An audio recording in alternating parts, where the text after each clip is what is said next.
Rockefeller warning. Don't make this mistake with your legacy. If you make the wrong moves here, it could cost your entire family legacy. We're going to talk today about the Rockefeller Method and how to identify misinformation and how to avoid mistakes. The first piece we're going to talk about is not having the right insurance. You know, things like universal life is not going to work with this. And not having the right trust. Some people don't know whether they should have an irrevocable trust. When does that make sense versus a revocable trust? And what is a trust? How do you make sure to avoid probate, which means it goes through the court system, everything becomes public knowledge, and you have to pay the courts or your heirs do?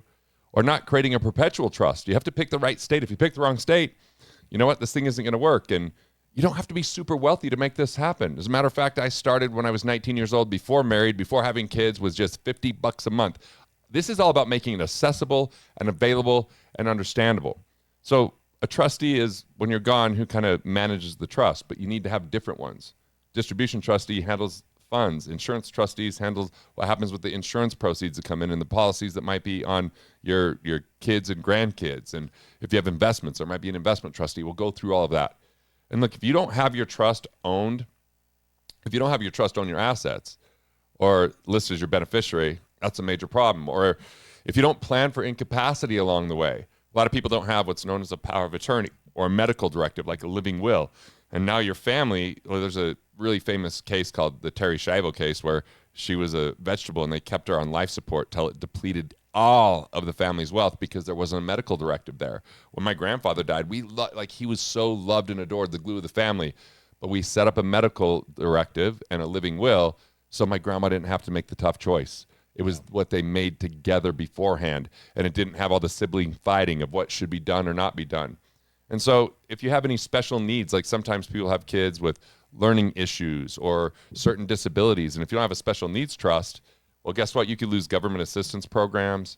You might not give them enough distribution to handle certain things. And ultimately, this is the biggest problem. When people plan improperly, they end up dividing the money, distributing it, and destroying the legacy.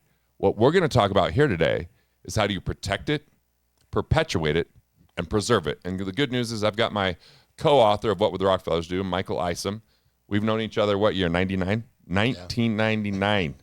That's wild. It's fun. You know? It's really fun, just Garrett. Aggressively wanting to learn. Yeah. I just was like, I'm going to learn and figure this out. I mean, my dad's a coal miner, an amazing man, worked so hard, didn't know a lot about this. My grandfathers were coal miners. They didn't really know a lot about this. So I didn't walk into money. The fortunate thing is, my parents are just so amazing and loving parents. So I'm so lucky that way for sure. And I would take that any day because they instilled certain values in me.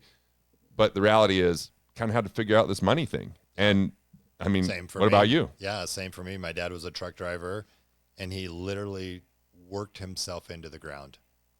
He retired. I went to his funeral with you. Yeah, exactly. He retired at age 65 off of $1,100 a month Social Security income. That's it. And then he lived 5 more years and died at the age of 70 by a massive heart attack. His health, mentally and physically just wasn't there for him. And he was miserable. Yeah, and my sister and I wrote checks when he was buried. Yeah. And you've completely transformed what's going to happen with your family because not only did you implement this methodology with yourself, you've been dedicated, like you're masterful one-on-one with people and inspiring them with a story and getting connected to that. And also, like, this has been a never fail me strategy, and I did veer from it at times. Yeah. And it cost me. Yeah. Because greed set in. I remember I was standing in this line. I was in a wedding, and I'm not the best man, but I'm one of the groomsmen, and I'm standing next to another groomsman. He's like, dude, why aren't you doing more hard money lending? Like, you can make points on the loan. You could set up a fund. So many people. And he's like, you're just walking away from millions of dollars. And I was in my 20s, and that greed gland got so big. And I was like, I couldn't even enjoy that night because I was like, why am I not doing this? And I got involved in something that I didn't enjoy, that I didn't necessarily want to do. I just wanted to make the money on it. And guess what? There's a lot of risk in hard money lending, especially if you're funding developments. So you become the short-term financing before they get a bank loan. And if they can't get the bank loan, you now have to foreclose on the property or work with them. Or if the economy changes, and what happened in 2008 is it just devastated that fund. Yeah. And I had to look people in the eye and say, yeah, this thing's massively underperforming. Yeah. We're not in a good place. Yeah. And are you an expert on selling whatever collateral there was left? I didn't want to even, not only did I not want to be an expert, I didn't want to take my time to do that, but I had made that commitment because I thought this is easy. I got 2 other experts, but one of them ended up breaking his back and had to work from his bed and eventually died. And then the other one just had so much going on, not just what he was doing in the fund. And so that it spread him super thin, and it was so much chaos so fast because I was young and I didn't know about economic cycles yet because I'd only been through in the 90s. I'm like, this is amazing. I was starting in 98. I'm like, this is great. Money's easy. And then, in 2002, the real estate market really started to climb. I'm like, this is just, my net worth's going up by $1 million this quarter. And I was like, it was nothing that was fun. It was just chasing the money. Yeah. And so the Rockefeller Method brings a level of certainty and stability that even if you do other things that have a little bit more risk, you have a foundation that you can count on, and you don't disinherit your family, and you don't put yourself at risk. Like those tough years, I always liked that I had this Rockefeller Method because I'm like, okay, if I know I have that for sure. Yeah. It became this peace of mind. Yeah. Yeah. Yeah. And everybody that I meet with, Garrett, they have their own story around this. I certainly have mine. I didn't grow up with money. Thank God my dad did teach me the value of hard work and working. And so in 7th grade, I went to work for Cycletown Yamaha in St. George, Utah. Yeah, man, you were big on motocross and racing. It was a big part of my world life. champion Can-Am racer. Yeah, eventually down the road. But in 7th grade, I was making $2.25 an hour. But that's how I paid for things that I wanted, right? Clothes for school, dating girls, and definitely parts for motorcycles. I spent a lot of money in that area. And then I get into college, and I responded to an ad. So I worked for the motorcycle shops from 7th grade until my first year of college. Then I get into college, and I respond to an ad to sell cell phones. And I think, this would be great to do while I'm going to college. My first 30 days of selling cell phones, Garrett, I made $20,000 in 1993. Which is like $5 billion today.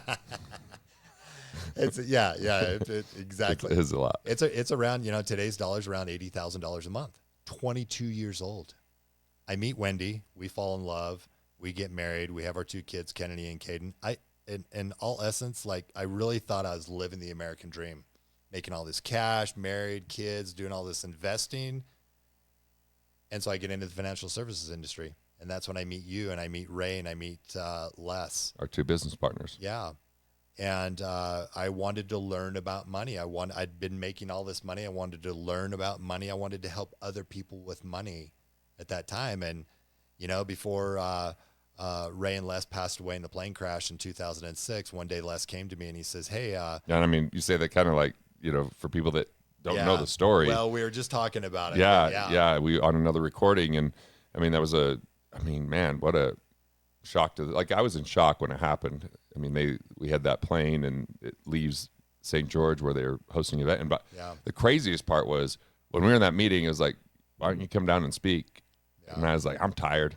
Yeah. And Ray never really did the speeches, but he's like, I'll do it. Yeah. Yeah. And it was just supposed to be him going down there. Yeah. And then I'm going to do our radio show back in the days of radio, KTKK. And Les just texted me and he's like, hey, I'm going to go to St. George. It's warmer down there. I'm going to go have some fun. I'm like, oh, go. I'll just do the radio. Yeah. Didn't think about it. And I remember that night, again, I was tired because we were up to a lot. And there was a lot going on. And I had young kids. And so you don't always sleep well when the kids are young. They're sleeping romance terrace, let's face it, until they get to 4. Worth it, since my son's filming this. Worth it, buddy. But I remember falling asleep on the floor, like playing with my kids, and woke up with a thunderstorm warning on the TV. So it's like, comes across the bottom. I hear it because it has like that. They have that weird thunderstorm sound. Yeah. And I was like, oh, so I turn it off and go to bed. And then my landline rings, dude. I didn't know really that I gave my landline out. It was just my wife being like, well, what if our cell phones die? I'm like, she just was always paranoid. We had to have a landline. Yeah. And I ignored, I think it rang all the way through the first time. And then it rang again. So I picked it up and it was you. Yeah. And you're like, hey, man, like the plane left last night and nobody's heard from Ray and Les. I turned on the TV and breaking news. It crashed into Utah Lake. Right. And it's like, these are 2 35-year-old men with 4 kids, and both of their spouses were pregnant. Yeah. With, coming with the 5th. And it's like, whoa, that was like a huge dose of reality. But fortunately, there's no real silver lining necessarily, other than they had prepared financially. Yeah. They had prepared financially. Yeah. They had their ducks in a row and in order, because I've met many attorneys that don't have their trust done properly because they're so busy helping everybody else out. Yeah. And that happens sometimes in the financial world, but those guys did have that kind of set up. And that was a big lesson of like dose of reality, and everything that kind of came from what we were doing and why we were doing it. Yeah, we did this for a living, and it happened to them, our partners, and this is what we did every day of the week. I would have never guessed that ever in a million years. Dude, I was so numb that was a Friday when you called me that morning. That Monday I went on the radio show to like show people like, oh, we're gonna be fine. We're gonna do this thing. And I think 2006, I was in my 20s, 26 probably, and it's like 27 maybe, and I just didn't realize we have 42 employees across our firm. And the ones that were the biggest office was their office, because it was a joint office. And then I had an office, and you had an office in different locations, and they were grieving. So they had no systems, bro. Like I love those guys, but they had zero. Like you and I were there was a train wreck there, and everybody's I don't know what to do. So I'm just like working to the point where I put on 20 pounds, 25 pounds, I think. I couldn't make simple decisions. And it was like so bad that we were in a meeting at like 7 p.m. one night, and you were like messing around with my phone, and you text Carrie, you're like, hey, are you naked or something, joking. and she's like, I don't remember anything about that. She's like, I could be. And I'm like, I'm out. And it was literally the first intimacy moment that her and I had, because that's how heavy everything was. Like, we're just young and didn't know what's going on. But what it did is add this like connection to the work. Yeah. Because I always think of like Rockefeller Method of, hey, we're going to live. It's going to go well. Yep. But my kids don't have to start from square one. Yeah. And their kids don't have to start from square one. We're not going to be reliant upon the banking system and the financial system. And we're going to make sure that if inflation's high, we've got a plan for that. And if interest rates don't cooperate, we've got a plan to compensate for that. Or if taxes go up, we've got all these contingencies. But when you're in the reality of it, like I was less his trustee, and I ended up turning it over to his, widow's brother, because he was an attorney. Because, dude, so many people were hitting them up for money, and it was like I couldn't believe it. Yeah. Right.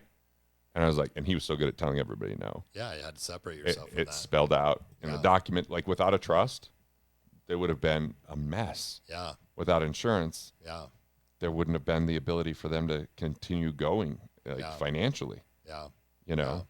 Garrett, you and I think about this. Everyone else out there that's listening to this, clients that I meet with, they think about it. They think about the what if.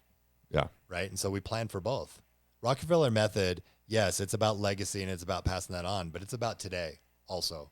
Right. And the new version of our book, I know I'm going to talk about our book, but for sure, the new version that the first version didn't have is the family legacy rings. Because I was just discovering the family legacy rings at the time. I knew about part of it because in my early 20s, I shadowed someone that is actually a licensee now of the Rockefellers, which is so cool, because here's someone that we learned from. I was a pain in his ass, and he thought I was annoying because I always had my red memo pad asking thousands of questions. And I got my way into an event that was an advanced event 3 years into the business that you're supposed to have like certain credentials. And I just sent his wife flowers, who was registering the stuff and saying, please let me in. I won't say a word. And I really tried. I just tried to sit in the back of the room, but I'd go ask him on the breaks, and his glasses, his nose, he's like, what? But I was like fascinated, and I got to see this concept of a family office. Yeah. And the Rockefellers really coined that family office thing. Oh, yeah. Which was like, they were wealthy enough, they had their own financial team that only worked for their family. Attorneys, accountants, in-house. that were in-house, like all of this. And he was presenting a $400 million transaction, and the clients aren't in the room.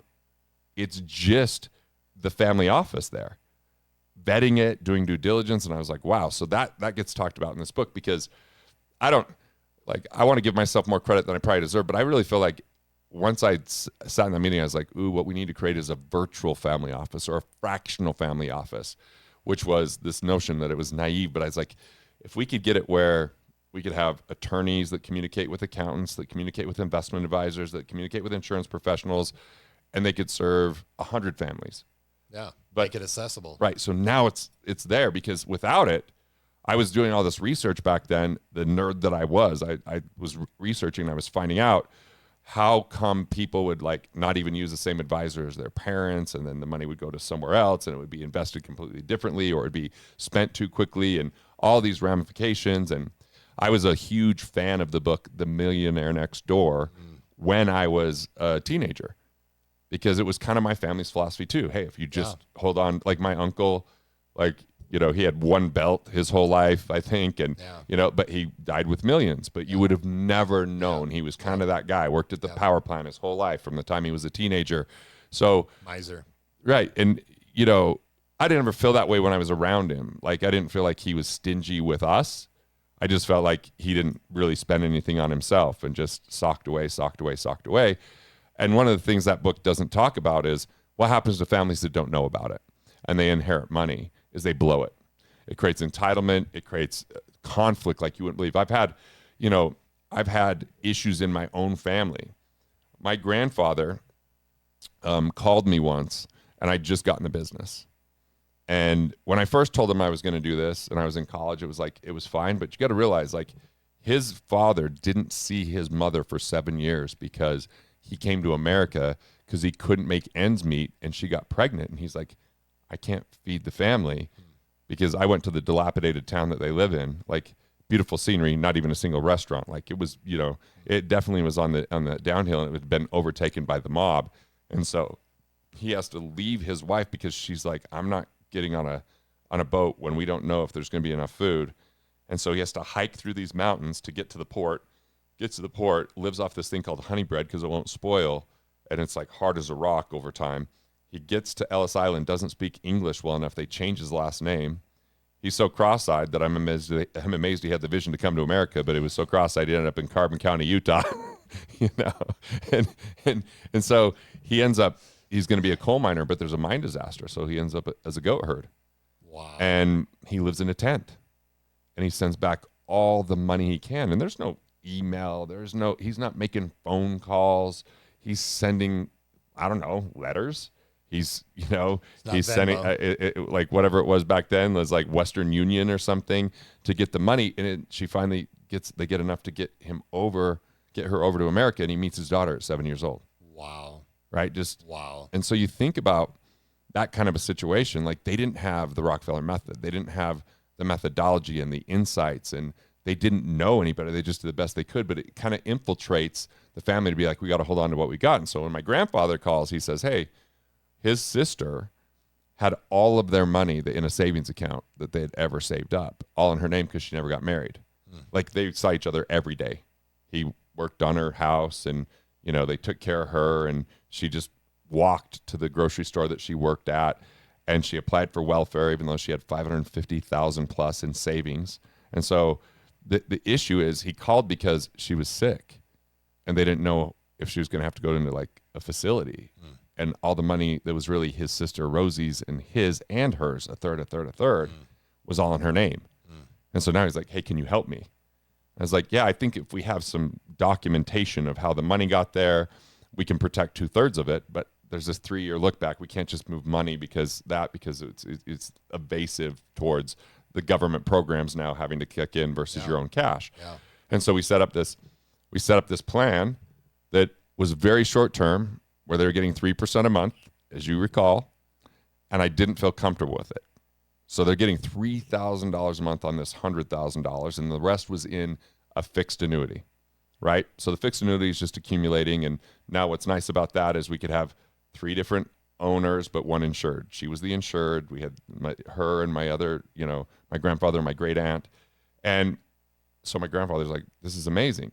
And then I was like, I don't know how long this $3,000 a month is going to last, so let's go ahead and take that out and either put it back in a savings, or let's go ahead and just put that in this annuity.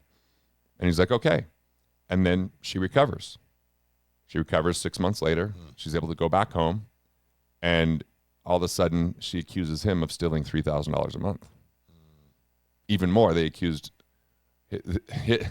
my other aunt's daughters. This one, didn't have any kids, but, he had another sister that died, and all of their kids said, oh, Garrett's driving a Bentley. He used that money and stole it. So, like, they didn't talk for the last 8 years of her life over this accusation because they didn't do proper documentation. There was no trust. And so I remember I told my grandpa, I was like, hey, like, let's set up a trust for you, and let's make sure that everything's spelled out properly. By the way, he never got any of that money. It all went to nieces and nephews, and it was like a huge family ordeal because of a lack of planning. So not having a trust can absolutely decimate a family. You don't have to be worth $1 million to be in $1 million mishap. You don't have to have tons of money to spell out what you want done and have an agreement. So if anything like that happens, it's already agreed upon. It's already separated. It's already protected. And that was like when he started to realize I could really do this for a living, because he was really scared because he's like, hey, you're going to be a business owner? Yeah. Like, he was kind of a business owner. He played the accordion and would play in the bands on the weekend, and he had a TV repair shop, and everybody in the community loved him, and I'd go ride around in his little red van and see people give him money and tamales for fixing their Zenith TVs, these old pieces of furniture, essentially. And it was like that dude was my hero, and he ends up standing up for me because I didn't take the money. Yeah. And thank God we got it out of there, because that fund ended up going to zero because it was a hard money lending deal. Yeah. And that's where I really realized, like, we got my grandma to do the Rockefeller Method. And so they had a home that was worth $39,000 when they died that was paid off. But they passed on an extra $250,000 to their heirs. Two of their heirs, my mom and her sister, used their inheritance to pay for all the co-payments and additional costs for kidney transplants. Wow. That's the difference it made. Wow. Right? And this is someone who, they were retired when they talked to me. And I think they were just meeting with me to be like, at first, like, hey, we'll give you a couple bucks that you could manage for us, and just to be nice, and we'll be your first client because we love you. But then the real situation happened, and then all of a sudden we built this whole plan. And because we had a trust, things didn't get messy for their family. Yeah. Right? And I remember my uncle being like, this seems like overkill. I'm like, guess what? The medical directive saved the family from being in turmoil over, do we pull the plug? My grandpa made his own decision on that. So they didn't have to make that decision. It was an act of love. So I know it's kind of a long story, but it's part of why the Rockefeller Method means so much to me. Yeah. And I'm just glad that we wrote the book, because you just know the numbers in a way that I don't know them. Like, I know the philosophy, but you know the numbers. Well, Garrett, before we move on, like, I want to stop for just a moment. Like, that story is extremely empowering. And I meet with clients on a daily basis that want those results in their life. They want those results. And have you had have you ever had someone say they're too old? Oh, yeah. My grandma started her plan at 70 and a half. Yeah. Yeah. So people think about this. People hear about those stories. They have their own stories in their own families, and they want this in their life. And by having this Rockefeller Method in their life, the way that you and I write it out in this book, step by step, they're empowered on a daily basis. They're enjoying life more on a daily basis. They're producing more. They're enjoying more. They're actually able to be present in life today. They're able to maintain control versus relinquishing all this control, and they're getting their life back. Do you have policies on your grandson? Yes, we do. How cool is that? You have a grandson who is just a ball of light and so much fun. Yeah, man. I love the videos you send about him. So yeah, you have these policies on your grandson. Yeah. You didn't come from money, and you've created a legacy at 53 years old that's certain. My wife, Wendy, and I, our family name, Michael and Wendy Isom, will live on for generations.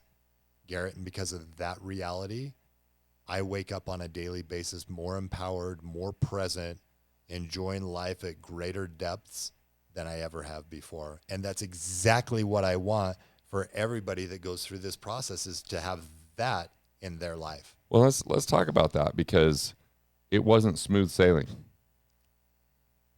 I mean, let's tell your story, dude. Yeah.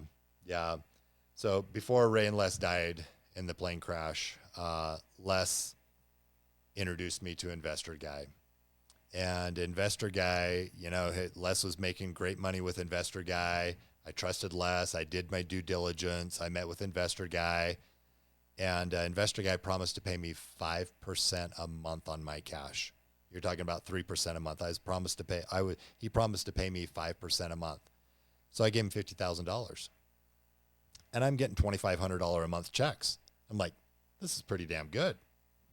So I give him another $250,000 and the checks kept coming. So I'm like, here's another $500,000. Now I've got $800,000 with Investor Guy and the checks kept coming. I want to ask one question. With the interest that was coming in, did you spend that the same way you would have spent your hard-earned money? No. Yeah. No. People don't realize that, right? Yeah, definitely not. And there's huge values and core values that I'm clear about today and that we have in our family legacy trust as a result of that experience. And the fact that you've captured that. Yes. And you tell the story. You wrote the book, What We're Worth, telling the story in there. The first person that's important for is you, but then the second is your family. Yeah. Then the world. And it's like you actually, because I can't remember if it was Scott Donald or Chris Smith. They both have really great concepts around what we're talking about here as far as family goes. And they said, if you want to kill a family, you kill their chief storyteller. And So and true. I know Chris is like, if you have 20 resilient stories that you could share, my great-grandfather's story that all my kids know, my dad being a coal miner, like as they understand that resilience and they understand that we make mistakes and I've made these, investment mistakes in the past, like that actually, then they don't feel isolated. They don't feel as guilty or shameful. And there's so much guilt and shame around money. So that's a gift that you gave to your family. Thank you. And Garrett, you inspired me to write that book. I hid from it for years. We're at this table right here where we talked about it. Yeah. So grateful for that. So I'm making all this cash flow. I'm definitely not valuing money the way I would had I earned it all myself. I was relinquishing control. I wasn't aware of all of this at the time. I am now. Hindsight's 2020. But I'm thinking to myself, man, I wonder if my client Joe would want to get in on this. What about Kathy, Bill? Next thing I know, we've got over $10 million with Investor Guy, and the checks kept coming. Big checks. Until August of 2007, no checks. And I'm thinking to myself, this isn't good, right? And September, no checks. Garrett, I'm starting to freak the fuck out. Yeah. Investor Guy stops taking my calls. August, September 2007, October, November, December. And during that time, I get a call from the FBI. I answer it. I didn't know it was the FBI. I answer the phone. It's the FBI. Hello, this is Special Agent Mark Smith from the FBI. We understand you have investment dealings with Investor Guy. We need to talk. Dude, you want to talk about next level stress? I'm 6'3". Your butt puckered. Dude, more than that. I'm 6'3", 200 pounds. I'm healthy today. I feel amazing, natural, just incredible health. I went down to 170 pounds from stress and anxiety. I'm drinking excessively. I'm a complete asshole to everyone around me. The money was completely gone. Over $4.8 million of my family's entire life savings gone, and over $10 million of our clients' cash completely gone.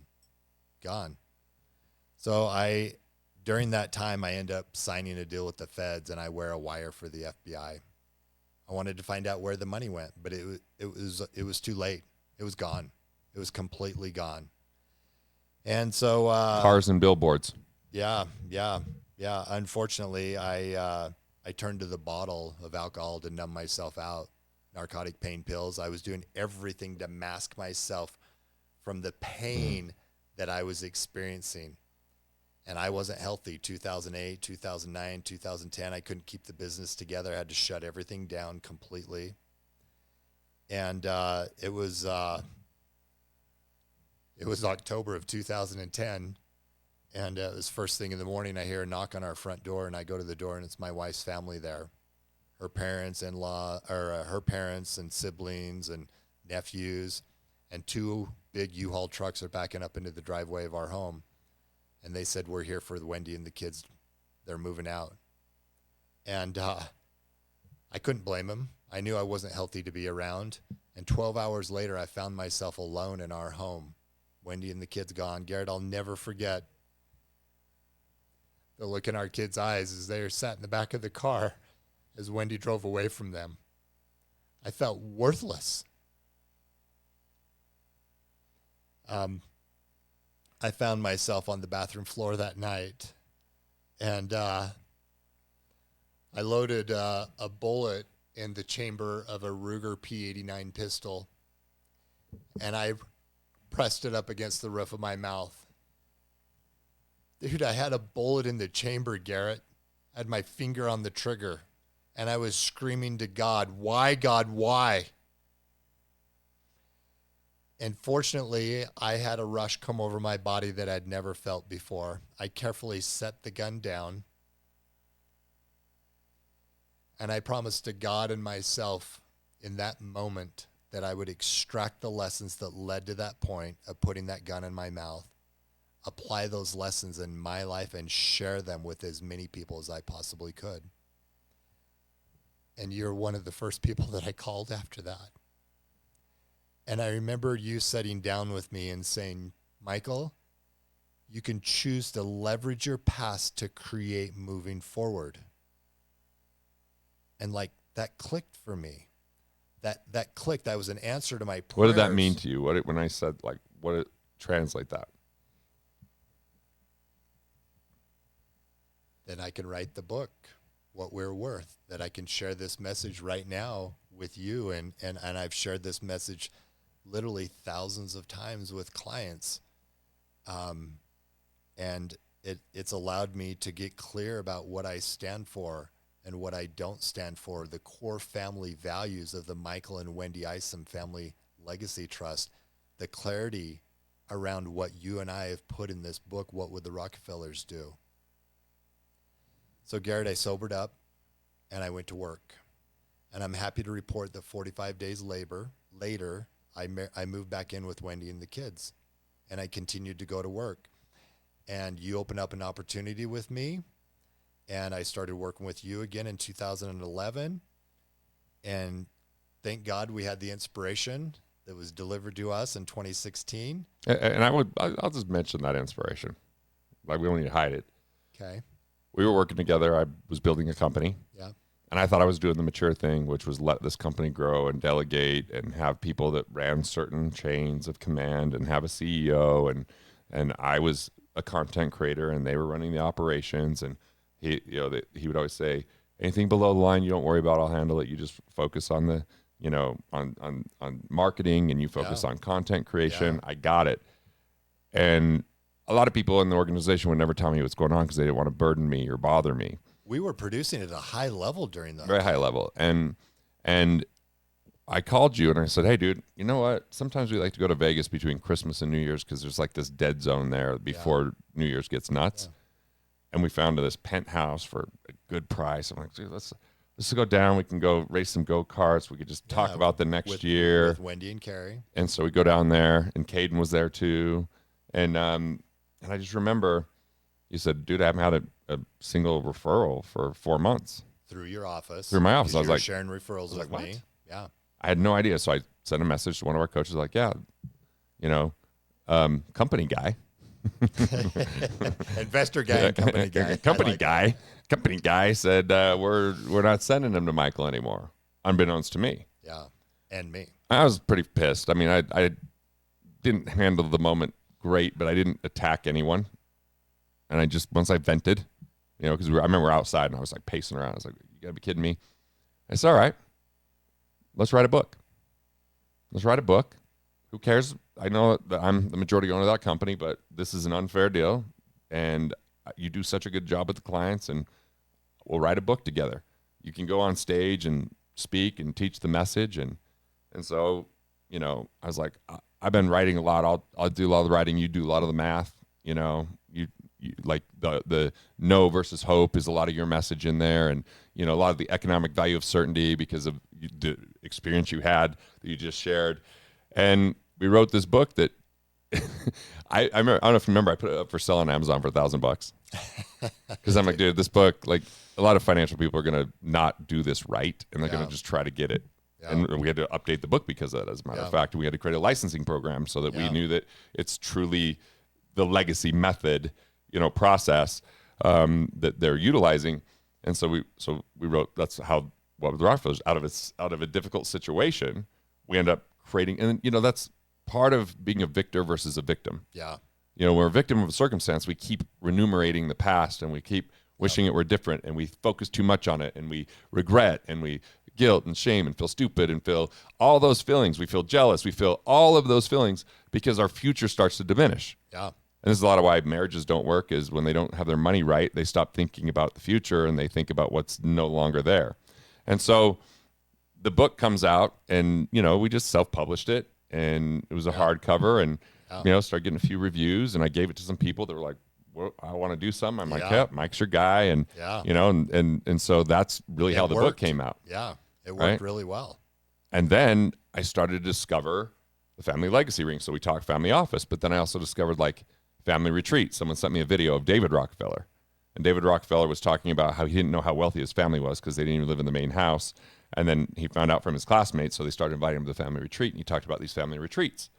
And then one of my really good friends that really well, Rich Christensen, was really dedicating his life to like raising his children. And he had done this amazing job. And I was having him help my wife and I. Yeah, he coached me. I was like, dude, I want to do better with my kids. I want to do better. And he's like, okay. We went to his house. He showed me some of his traditions. He showed me his family mission statement. He showed me like what happens when they turn 8, 10, 12, 14. They start a business, all this kind of stuff. And I was like, dude, where is this? He's like, well, it's just, I'm like, you have to share it with the world. And he was so reluctant. He's like, it's really tender and private. I'm like, dude, it is so impactful. And so he then spoke at Harvard and sat next to this guy at the dinner that was like a religious teacher, basically. And he's like, did you know that every business and every religion have 3 things in common? Rituals, traditions, and symbols. And I was like, and Rich and me is like, and he had all 3 in his family. Their daily rituals, their family traditions, like the Saturday tradition they did. And then, they actually had a crest, and it was designed on their shirts and on their hats.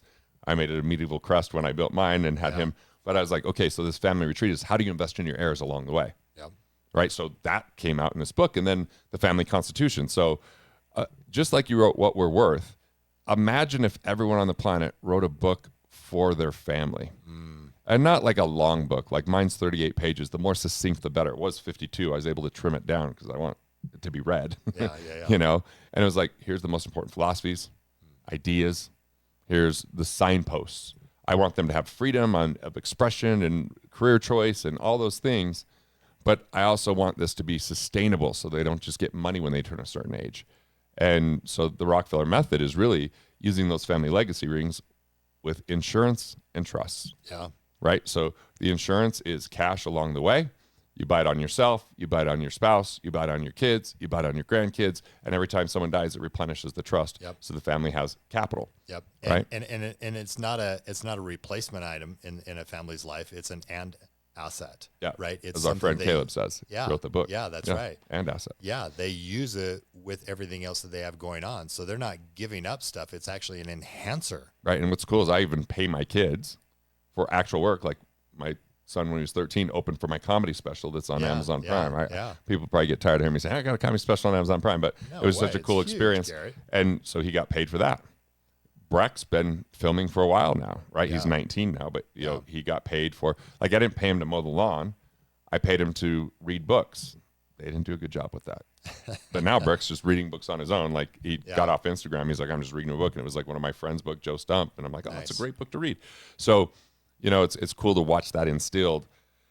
So that family constitution is a preamble to someone's trust in layman's terms that are most important stories, ideas, lessons, so that hopefully you don't have to learn all the same hard ones again.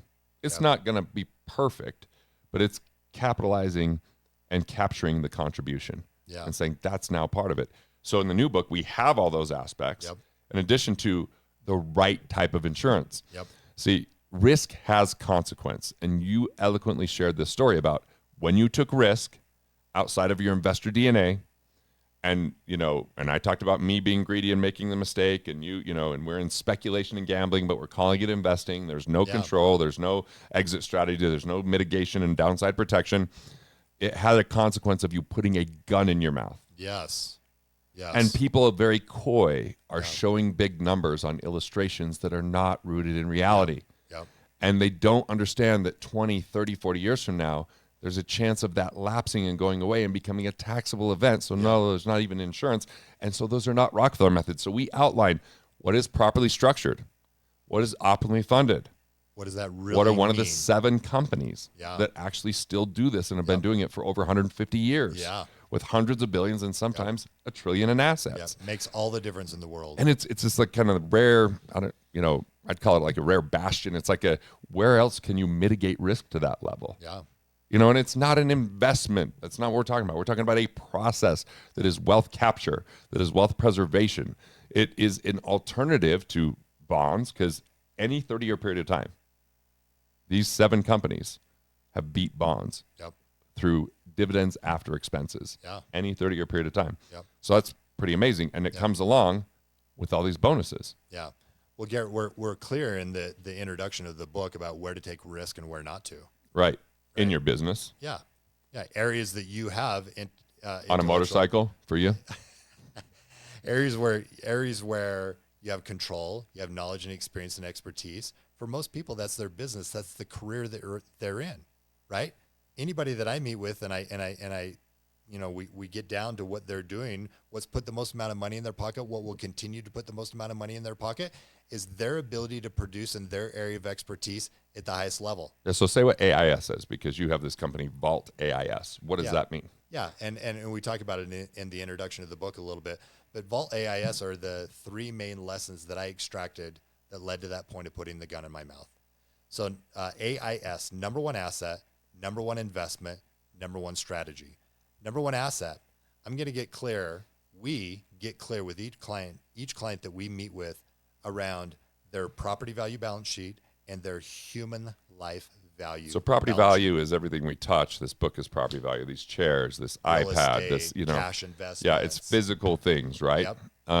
Human life value is who we are, that makes us who we are. It's our character. It's our knowledge. It's our mental capital. It's our integrity. It's all of those intangible things that manifest the physical things. Yeah. Right? So, and everything we have in the property value world is a stewardship that comes from how we effectively mine and extract and express our human life value. Yeah. And so, we talk about human life value in the book, because it's amazing. How many times have you seen this? I mean, you've met with so many more people one-on-one than I have, but how many people have property value protected and human life value exposed? Yeah, 100%. Their car's protected. Yeah. Their home's protected. Yep.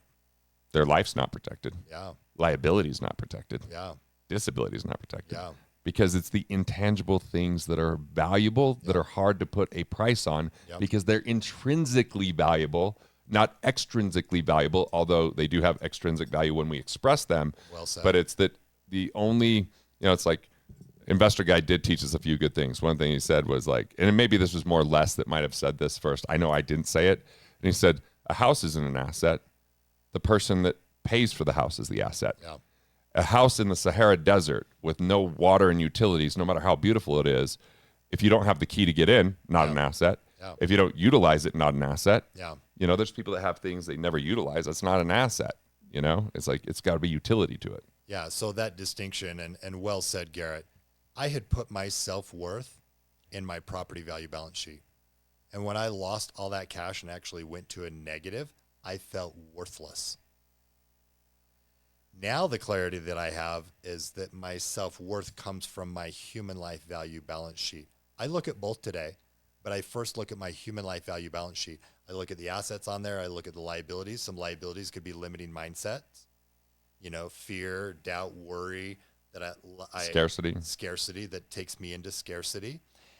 And what's really empowering about this for all of us and the Rockefeller Method and what I share with clients on a daily basis is that human life value is what actually creates all the property value.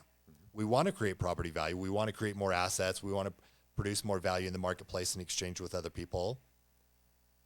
But if we'll put more emphasis on our human life value balance sheet and growing ourself and our intellectual capital, we'll then use that to create more property value at a higher level. And this is an example of that. Yes. What would the Rockefellers do as an example? Because it's basically taking all of the human life value and organizing it for other people to understand this methodology of the Rockefeller method, which we look as this is an asset.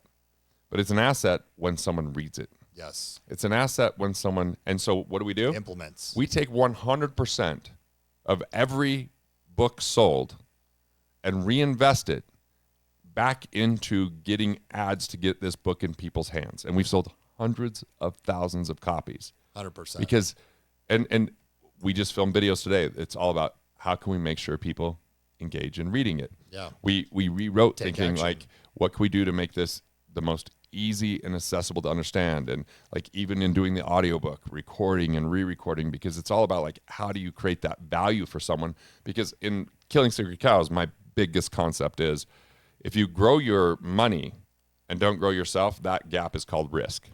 So when you're at $10 million, or how much was your own money, $4.4 million or whatever it was, but you didn't know how, if investor guy dies, could you create that return? No.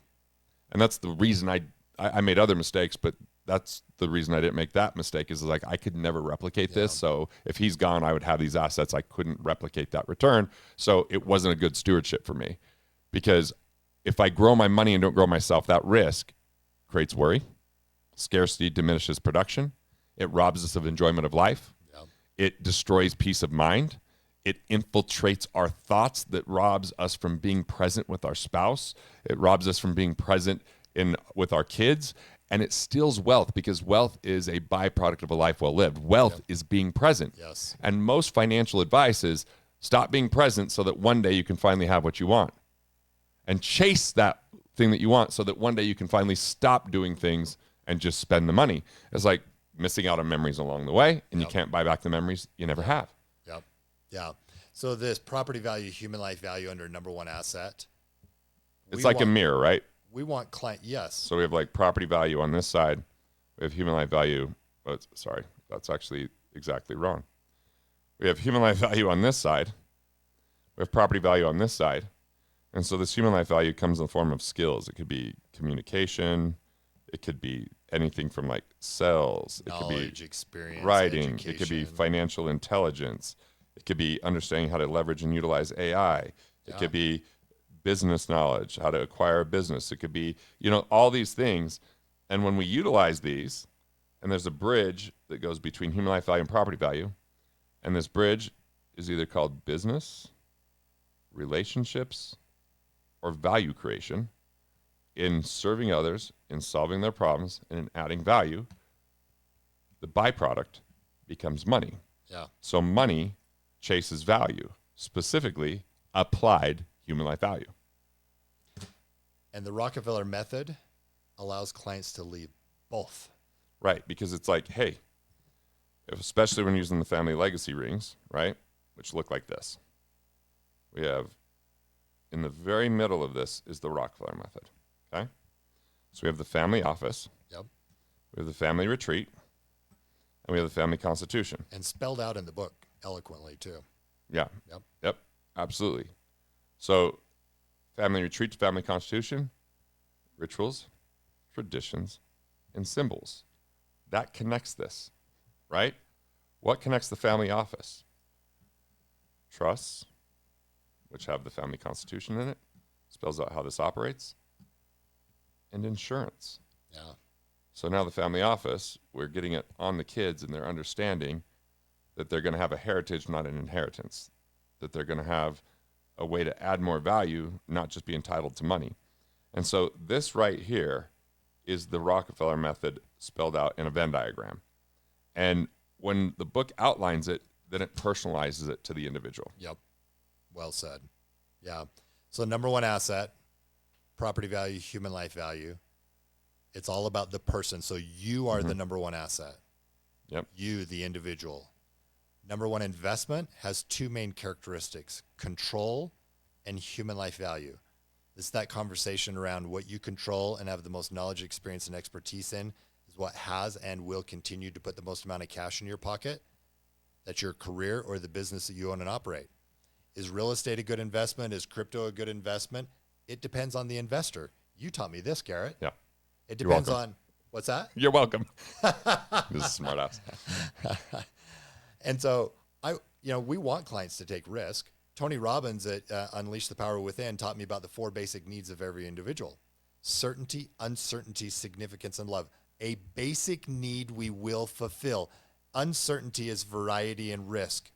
We will fulfill that need. You will fulfill that need of variety and uncertainty in your life. Be deliberate about having that in your life and fulfilling that.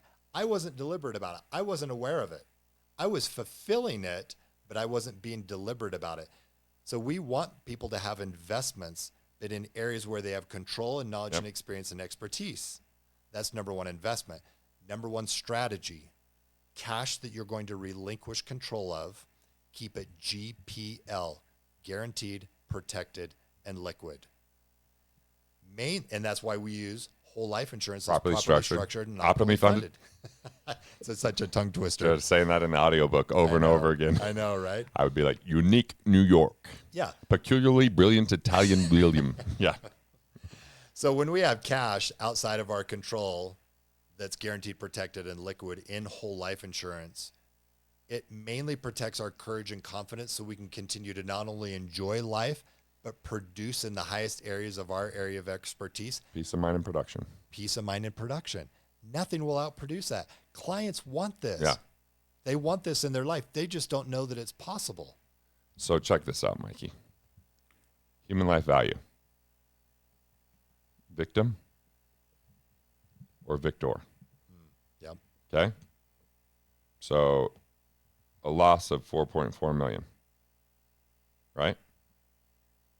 If you go, I'm stupid. I wish this were different. Yep. It's not my fault. Blame,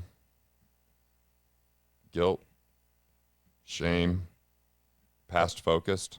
Felt all of that. Right? You go, this is what leads to poverty.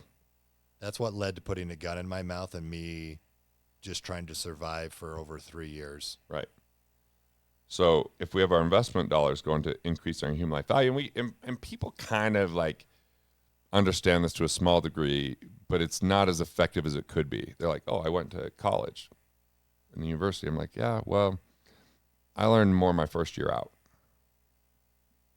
I was like, I invested more my first year out than I did the 4 years I went, because now it was like specialized. It was specific. It was like, how do I, right? So if we invest in our human life value, then what we do is we become a victor. You lose the 4.4 million and you become vulnerable.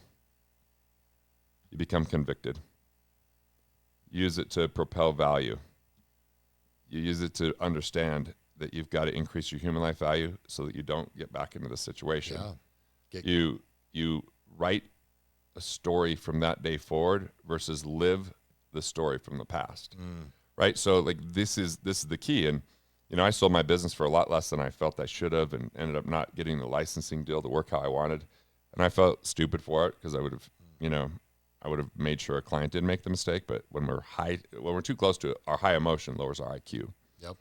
And sometimes we try to do too much on our own because we think it's going to save us money, or we think that we're so smart. And it's just nice to have outside perspective. So how do we increase our human life value? Well, the first is you got to have a mentor. And what a mentor does is ask you questions you don't know how to ask yourself. Yep. And then you find the answers within. That's number one. Yep. The second thing is you want to coach. So let me give an example of Alan Dick. Alan is, he writes my programming for like my food intake combined with Deborah on the specific foods I have. And then the specific 16-day reset program I did for the food. And then the workouts I do with progressive overload. And I went from 220 pounds down to 187 and a half, and just lean and all that. Yeah. And now I'm at 207 and a half at about 10% and strong. And it's because he told me specifically what to do and I followed it. That's coaching. The third is you've got to have systems and you've got to have processes to support. So the Rockefeller Method is a system and process. Yep. So if someone meets with you because they go through the book and they're like, okay, I'm gonna meet with you or one of the people you've trained, then you're going to operate as a mentor and a coach for them. You're going to ask them questions to do discovery, to find out what they want, help them what their legacy is, and even the tools that we've created with AI with our business partners. Supports all of that. What we found is like now we can actually help them develop the family legacy rings properly. You could help fill in the gaps on the team, but then we're using the Rockefeller Method as the system and process of how it all works. Yep. But the fourth thing, and this is key, is accountability is how we're really going to develop our human life value. Because when we get into a place of we're out of flow, or we have things that don't go according to plan, or we have a health challenge, like it's good to have someone that we could be accountable to so that we're not just at the fleeing moment of our emotion and having that sabotage us. But this is the key. And what that does is that develops our human life value so that we're a victor. And you're a victor when you create the life you don't want to retire from. Yeah. You're a victor when you build a life that you love. Yep. You're a victor where circumstance is a lesson, not a loss. Yeah. Right? This is the key. So this is kind of the model overall. And when people understand that with Rockefeller Method, then it hurts my heart to see people putting people in risky insurance that doesn't have that certainty, because when they're 60 or 70 and it fails, how are they going to feel? Oh, man. What's that going to mean to their family? Yeah. What's it going to do to their legacy? Yeah, it's devastating. You just cannot. There isn't a substitute of how that handles. Not having a trust means you leave it in the hands of the court and it becomes probate. Yeah. And in probate, if you have kids under 18, there could be real problems there. But also, it's all public knowledge. We could look at James Gandolfini. We could look at Prince. We could look at Howard Hughes, who was a business magnate, didn't have trust. All that went through probate, and Howard Hughes was a 20-year debacle because he didn't have kids. It ended up going to like cousins and stuff like that. But it took him forever. Think of the expense, the time lost, all this unnecessary pain. And look, this is so effective that not only did the Rockefellers pass on wealth for generation after generation after generation after generation, so did the people that worked for them. Yep. They used the same methodology. Yep. And so I felt like we put extraordinary effort in making this even simpler and straightforward. And I mean, let's see how many pages this one is. We're talking about 172 pages for legacy. Yeah. Like that's 25 years of work, distilled in this. And a lot of it is things we discovered that we didn't create. I've only been alive for 46 years. So it's the study, the discovery, and unveiling the system and process. But if you have someone that doesn't mentor you in the Rockefeller Method, then you have missing pieces to the family constitution or the family retreat. If you don't have someone that coaches you, you might end up buying, like yesterday I was with someone, Joshua Sprague, who loves our book. Yeah. And he said he just tried to do it on his own. He bought the wrong insurance. Yeah. So then he had to get someone that was certified, right? WholeLifeCertified.com will take to someone that's certified based upon their circumstance. We match it up so that the results are certain, certified and certain. That's it, right? Yeah. That's why we created it. Right. So, I mean, look, let's just look at what ChatGPT has uncovered from the work that we've done as a little thing here. I just said, tell me, ChatGPT, what would the Rockefellers do? What's the core tenets of the Rockefeller Method? It said, well, number one, perpetual wealth building focuses on building a family fortune that can last for generations. The family wealth is reinvested and grown over time while providing for current and future generations with the use of a life insurance as a financial tool. High cash value, whole life insurance policies are used to provide death benefits for future generations, serve as a source of tax-free loans for family needs, business investments, education, leverage and liquidity. Life insurance policies offer cash value that can be accessed during the policyholder's lifetime, creating liquidity while preserving the underlying capital. Family governance establishes the family mission statement and structured governance to align family members on financial goals, responsibilities, and values. Annual or regular family meetings educate members on financial management to ensure adherence to the family legacy plan. Asset protection, which protects assets from creditors, lawsuits, divorces, poor financial decisions by beneficiaries. Trusts and legal entities, are used to safeguard family wealth. Tax minimization minimizes estate, income, and gift taxes through advanced trust planning. Keeps assets within the family trust system to defer or reduce taxable events. Generational equity distribution ensures that every generation benefits from the family wealth while also encouraging productivity, financial education, and entrepreneurship. Trust required for the Rockefeller Method to implement the Rockefeller Method effectively. It's this: perpetual trust. Key feature designed to last for multiple generations or indefinitely in states that allow perpetuity. Purpose: keep assets within the family, avoiding estate tax for successive generations. Benefits: offers creditor protection, tax efficiency, and control over distributions. Domestic asset protection trust holds life insurance policies outside of the taxable estate. Purpose: provides liquidity for estate taxes and other expenses while ensuring tax-free payouts to the trust. Benefits: protects life insurance proceeds from creditors and estate taxes. Family trust, both revocable and irrevocable, holds and manages family assets like real estate, businesses, and investments. Purpose: centralizes asset management and aligns the family's financial goals. Benefits: simplifies wealth management and provides protection. Charitable trust, this is optional. Key feature: allows for tax-efficient charitable giving while retaining some control or benefits. Creates a legacy of philanthropy in line with family values. Reduces taxable estate and provides ongoing charitable contributions and cash flow. So what are the key steps? Well, this is pretty amazing because ChatGPT's done a really good job. Yeah, man, But- I love hearing all that. But here's what it can't do by itself. We're using the tools where you can have a conversation with AI to build the family constitution, or you can type it in and it can get done in an hour versus it took me 3 days. Yeah. Right? A family crest could be generated in 5 to 15 minutes as the first piece. So like we built this in, if someone buys the book and they want the course, we built the whole course with all these great AI tools to support it. But why I'm not worried at all about AI replacing this is because even though it's really spot on with what it's talking about, mentoring helps to unveil what the individual wants. Stories inspire to keep us on track so that we're not tempted with greedy offers that come along the way that diminish the actual value.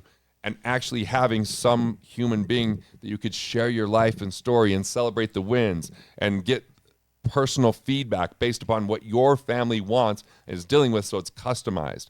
That's the key. And that's what's exciting to me. Yeah. You know, I mean, this is pretty cool that it has this, what you need to do as far as funding the trust and establishing governance, which is talking about creating the family mission statement, which is really, we've expanded that to the family constitution, which is mission statement's part of it. Family guidance is part of it. Family values is all part of that family constitution. We have a whole process for that. And then use whole life insurance. But what it isn't saying on the life insurance is which company, what's properly structured and optimally funded, right? Who's the beneficiary supposed to be, right? And then how do you educate your heirs? It says to do that. So how do you do that? So this is pretty cool that the Rockefeller Method could be multi-generational wealth protection, shielding from risk, encourages responsible inheritance because there's incentivization inside of it, tax efficiency to eliminate estate and gift taxes and maintain a family legacy through a well-structured plan. Like, dude, how exciting is that? Dude, I'm smiling ear to ear to think, Garrett, that we pioneered this in the marketplace. Yeah, I mean, because before you had to be a family office. Yeah. And now you don't.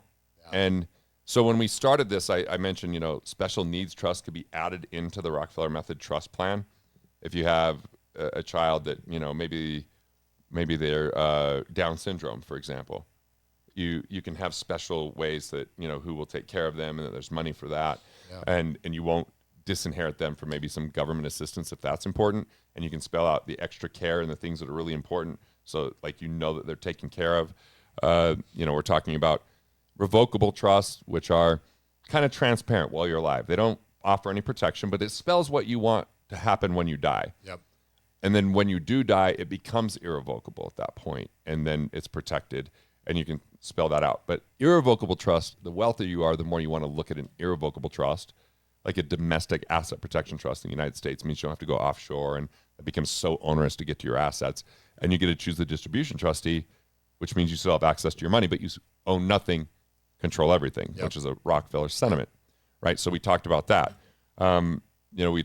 We've talked about our stories and a lot of this. And, look, if you just go ahead and go to Garrett B. Gunderson on Instagram, give me a little follow. There's daily doses and nuggets on all this. But if you put WWRD, we'll give you a PDF.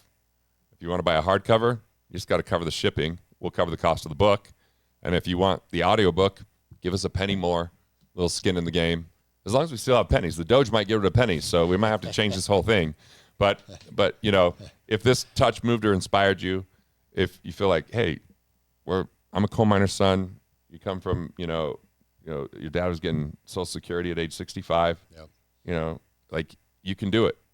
And if you have a ton of wealth, we have higher end offices that you've been coordinating with that help people do this kind of stuff. We've got the attorney that I think is the best in the world at the Rockefeller Method that we've brought into the fold, that we can make it more affordable for people to have this because of the efficiency of paralegals and things like this. Like, legacy is something you deserve, whether you're at the lowest moment of your life, like Mike shared, or whether you're at the best moment right now or anywhere in between, whether you're single and 19 like I started with. It just is an act of love and being proactive. If you have love and proactivity, you can have a legacy. Yeah, Garrett, I'm living what's possible, having all of this in my life. I know you are too. But again, I wake up on a daily basis with more purpose and more passion.